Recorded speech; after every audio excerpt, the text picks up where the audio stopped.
Hello, Council. Today's episode is about something every construction professional wishes they could do: prevent disputes before they even happen. The truth is, while disputes are inevitable in construction, many of them can be avoided with the right approach. First, let's talk about effective contract drafting. A well-drafted contract is your first line of defense against disputes. Think about it. Most construction disputes arise because of ambiguities or gaps in the contract. If the contract clearly defines responsibilities, timelines, and procedures, you reduce the chances of misunderstanding turning into a costly dispute. For example, make sure your contract has a clear escalation procedures, well-drafted dispute resolution clause that requires mediation before arbitration can encourage the parties to resolve their differences amicably before resorting to arbitration. This can save time, money, and relationships. Now, let's dive into two key tools that can actively help avoid or minimize disputes in construction projects: Dispute Avoidance Boards and Dispute Adjudication Boards. Dispute Avoidance Boards are proactive panels set up at the beginning of a project. They work alongside the construction project as it progresses, ensuring that potential disputes are addressed before they escalate into full-blown conflict. The beauty of Dispute Avoidance Board is that they are involved from the get-go, monitoring the project, providing real-time advice, and facilitating communication between the parties. This allows for early intervention if any disagreements arise, thus keeping the project on track.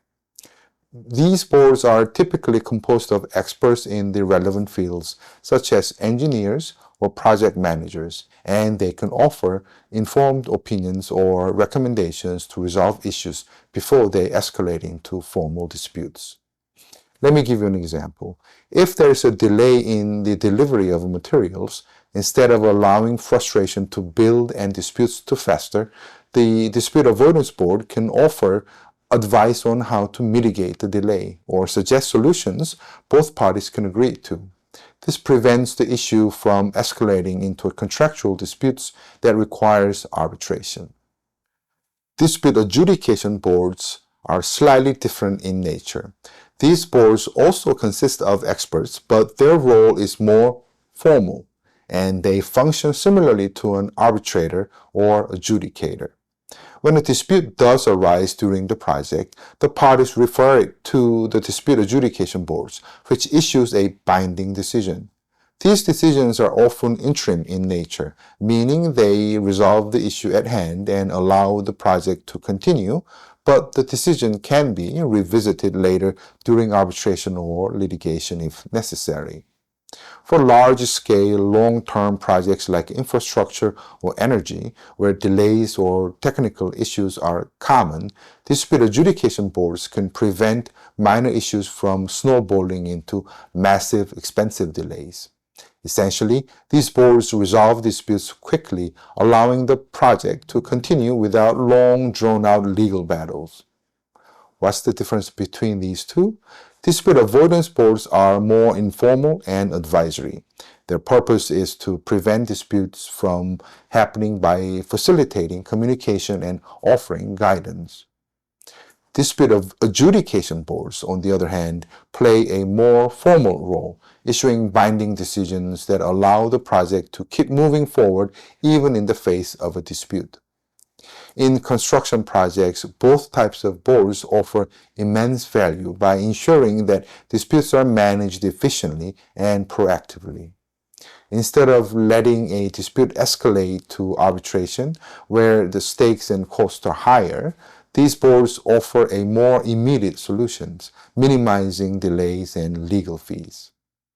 Now, let's move on to another key to dispute avoidance: communication. Many construction disputes are caused by poor communication between the parties. Regular project meetings, documented communications, and the involvement of all key stakeholders are essential to keeping the project on track.